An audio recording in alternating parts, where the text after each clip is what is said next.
అందరికీ నమస్కారం. నేను మీ వాణి. ఈ వీడియోలో మనం వినబోతున్నాం 'వెంటాడే నీడ' పార్ట్ 4. ఫ్రెండ్స్, మీరు గాని మా ఛానల్‌ని ఫస్ట్ టైం చూస్తున్నట్లయితే ప్లీజ్ సబ్స్క్రైబ్ చేసుకోండి. అలాగే ఈ వీడియోని లైక్ చేయండి. అలాగే స్టోరీ ఎలా ఉందో కమెంట్స్‌లో తెలపండి. మరి ఆలస్యం ఎందుకు, వినేద్దామా?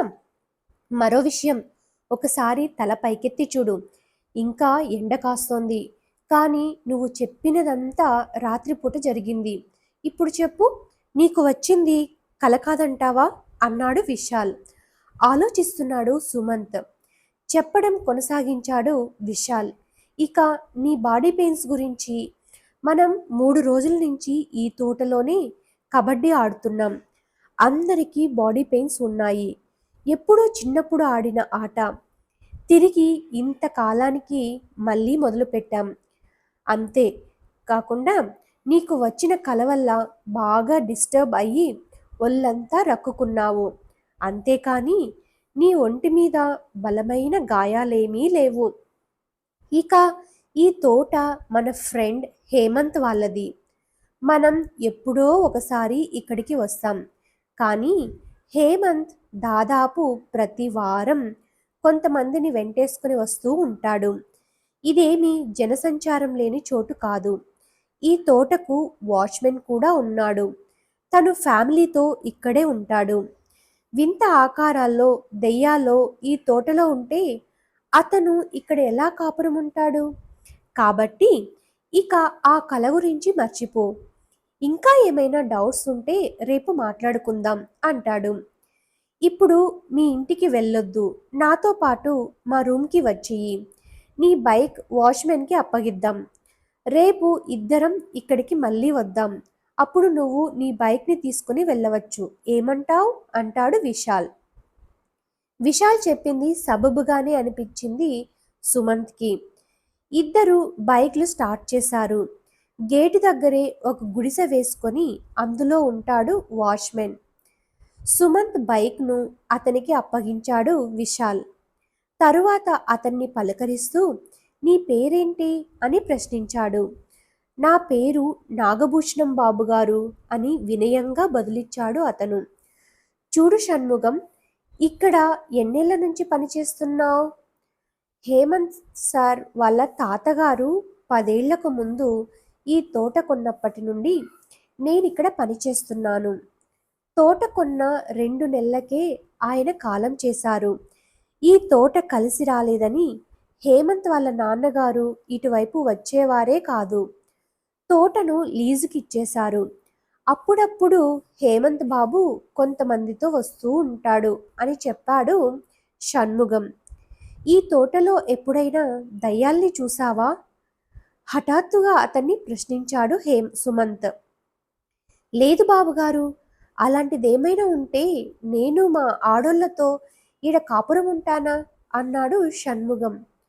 ఇంతలో గుడిసెలోంచి బయటకు వచ్చింది అతని భార్య చంద్రిక. ఏమీ లేదంటావేంటి? ఈ తోట అమ్మినాయన వాళ్ళ నాన్న అదే అంటూ, ఈ ఊరి ఎక్స్ సర్పంచ్ గోవర్ధనం బాబు ఈ తోటలోనే కదా రక్తం కక్కుని చనిపోయింది. అందుకే కదా వాళ్ళ అబ్బాయి ఈ తోట అమ్మింది. హేమంత్ బాబు వాళ్ళ తాత కూడా ఈ తోటలోనే కదా కాలం చేసింది. ఈయన మాత్రం ఏమీ లేదంటాడు. నమ్మకండి బాబు అంది ఆమె. నువ్వు ఆపెహే, లేనిపోనివి చెప్పి భయపించొద్దు. గోవర్ధనం బాబును పార్టీల గొడవల్లో చంపేసినారు. హేమంత్ బాబు వాళ్ళ తాత పాము కరిచి కదా చనిపోయింది. అసలు విషయం చెబుతాను బాబు మీకు. మాకు వయసుకొచ్చిన 2 కూతుళ్ళున్నారు. మీలాంటి కుర్రాళ్ళు వస్తూ పోతూ ఉంటే ఎప్పుడైనా ఏదైనా ఘోరం జరుగుతాదని దీని భయం. అందుకే ఆ మాటలు చెబుతా ఉంది అన్నాడు షణ్ముగం. చర్రున లేచింది చంద్రిక. నీకేమైనా ఇంగితం ఉన్నదా? నీకిద్దరు కూతుళ్ళు ఉన్నారని, ఇద్దరూ వయసుకొచ్చినారని ఊరంతా టముకేసి వేస్తావా అంటూ షణ్ముగాన్ని కసిరింది పారేసింది. ఆమె భయాన్ని అర్థం చేసుకున్న విశాల్, చూడమ్మా, మేము సరదాగా పార్టీ చేసుకుంటాం గాని తప్పుడు పనులు చేయం. ఆడవాళ్ళంటే మా అందరికీ గౌరవం. మా గురించి మీరేమీ భయపడకండి. మీకు కూతురైతే మాకు చెల్లెలవుతుంది అన్నాడు. మాకెందుకయ్యా భయం, ఈ తోటలో ఉన్న గంగమ్మ రాయే మాకు కాపు. మీకే ఆ గోవర్ధనం బాబులా ఇంకా ఏదో చెప్పబోతున్న చంద్రిక భర్త ఉరిమి చూడడంతో గుడిసె లోపలికి వెళ్ళిపోయింది. నేను చెప్పానుగా, దాని భయం దానిది, దాని పిచ్చి మాటలు మనసుకెత్తుకోవద్దు బాబు అన్నాడు తోటమాలి షణ్ముగం. ఆమె మాటలతో మళ్ళీ భయం మొదలైందా సుమంత్ వంక పరిశీలనగా చూస్తూ అన్నాడు విశాల్. అబ్బే అదేం లేదు, నువ్వు చెప్పిన లాజిక్కి కన్విన్స్ అయ్యాను, నాకు ఏమీ జరగలేదని ఒప్పుకుంటున్నాను అన్నాడు సుమంత్. ఏమో నాకు డౌట్గా ఉంది, ఒక పని చెయ్యి, బైక్ కాసేపు నువ్వే డ్రైవ్ చేయి చూద్దాం అన్నాడు విశాల్. అలాగే, నువ్వు చెబితే నిప్పుల్లో కూడా దూకుతాను, బైక్ డ్రైవ్ చేయడం ఎంత అని నమ్మకంగా అన్నాడు సుమంత్. సరదాగా అన్నానులే, నేనే డ్రైవ్ చేస్తాను అన్నాడు విశాల్. ఏం పర్వాలేదు, నేను స్టడీగానే ఉన్నాను, నన్ను పడయ్యనులే నన్ను అన్నాడు సుమంత్. చిన్న మాట చెబుతాను, ఏమీ అనుకోమాకండి భయపడుతూనే అన్నాడు షణ్ముగం. ఏమిటన్నట్లు చూశారిద్దరూ. రెండో బండి కూడా ఈడే ఎట్టేసి ఇద్దరూ ఆటోలో వెళ్ళండి, నా మాట వినండి, నాకెందుకో ఈ మాట చెప్పాలనిపించింది అన్నాడు షణ్ముగం. ఏం చేద్దామన్నట్లు సుమంత్ వంక చూశాడు విశాల్. అంత అవసరం లేదు దోస్త్, లెట్ మీ డ్రైవ్ అన్నాడు సుమంత్. బైక్ స్టార్ట్ చేస్తూ అతను వెనుకే కూర్చొని వెళ్ళొస్తాం నాగభూషణం అన్నాడు విశాల్. బైక్ను వేగంగా ముందుకు దూకించాడు సుమంత్. అప్పుడు 5:30 ఇంకా సూర్యుడు అస్తమించలేదు. వీళ్లకు వెనుక వైపు నుంచి ఎండ పడుతోంది. బైక్తో పాటు వీళ్ల నీడ ముందు వైపుకు పడుతోంది. ఇంకాస్త మత్తు ఉండడంతో మధ్య మధ్యలో తన దృష్టిని రోడ్డుపై నుంచి తమ కంటే ముందు వెళ్తున్న తమ నీడల వైపు మళ్లిస్తున్నాడు సుమంత్. మొత్తానికి నేను భయపడి నిన్ను కంగారు పెట్టాను, సారీ విశాల్, అయినా నేను చాలా లిమిటెడ్గానే తీసుకున్నాను కదూ అన్నాడు సుమంత్. వెనుక నుంచి సమాధానం రాలేదు. వెనక్కి తిరిగి చూడకుండా ముందు పడుతున్న నీడల వైపు చూడసాగాడు సుమంత్. అంతే, అతని చేతులు వణికాయి. నీడలో అతని వెనుక ఉన్నది విశాల్ కాదు, ఇందాక అతని మీద దాడి చేసిన వింత ఆకారం. బ్రేక్ వేసి భయపాపాడు సుమంత్. వెనక్కి తిరిగి చూశాడు.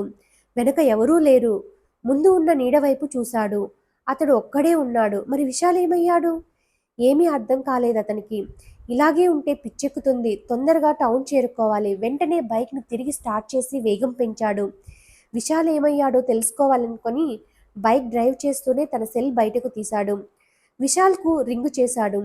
భుజానికి తలకు మధ్య సెల్ ఇరికించుకొని రిప్లై కోసం చేస్తూ డ్రైవ్ చేస్తున్నాడు. అతనికి వెనకే ఫోన్ రింగ్ అవుతున్న శబ్దం వినిపించింది. ఆశ్చర్యంతో తన దృష్టిని ఎదురుగా పడుతున్న నీడవైపు సాగించాడు. ఆ నీడలో అతనికి వెనుక వైపు మళ్ళీ ఆ వికృత ఆకారం కూర్చుని ఉంది. ఆ ఆకారం చేతిలో సెల్ ఫోన్ ఉంది. కళ్ళు తిరిగాయి సుమంత్కి. భుజం పైన ఉంచుకున్న సెల్ జారి రోడ్డు మీద పడిపోయింది. అతని చేతులు పట్టు తప్పాయి. బైక్తో పాటు కింద పడిపోయాడు. తలకు బలంగా దెబ్బ తగిలింది. రక్తం దారలా కారుతోంది. బైక్ దూరంగా పడిపోయింది. స్పృహ తప్పుతూ ఉండగా ఎదురుగా ఉన్న నీడవైపు అప్రయత్నంగా చూశాడు. అతడితో పాటు క్రింద పడ్డ వింత ఆకారం పైకి లేచి వెనక్కి వెళ్తున్నట్టుగా అనిపించింది అతనికి. అంతే, తల వాల్చేశాడు Sumanth. Thank you for watching friends. Next part ఇంకో వీడియోలో మీకోసం నేను అప్లోడ్ చేస్తాను. ప్లీజ్ వీడియోని సబ్స్క్రైబ్ చేయండి. అలాగే